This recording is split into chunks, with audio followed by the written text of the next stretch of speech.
Allora, la scelta dovrebbe essere intanto che gli inceneritori nel nostro paese e nella nostra regione vengano chiusi tutti, altro che le nuove linee. Il futuro è la raccolta differenziata spinta, e nella nostra città io mi sono sempre battuta perché la raccolta differenziata spinta fosse il primo meccanismo di raccolta dei rifiuti e della loro trasformazione.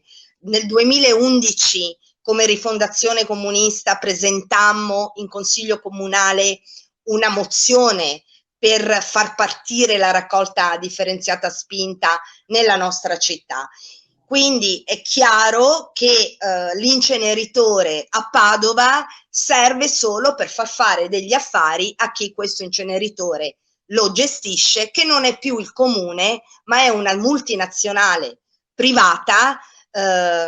Io votai contro anche la privatizzazione dell'allora Acegas APS, e fui l'unica in consiglio comunale proprio perché pensavo che l'acqua, i rifiuti, il gas fossero beni essenziali, beni comuni che dovevano rimanere in mano al pubblico.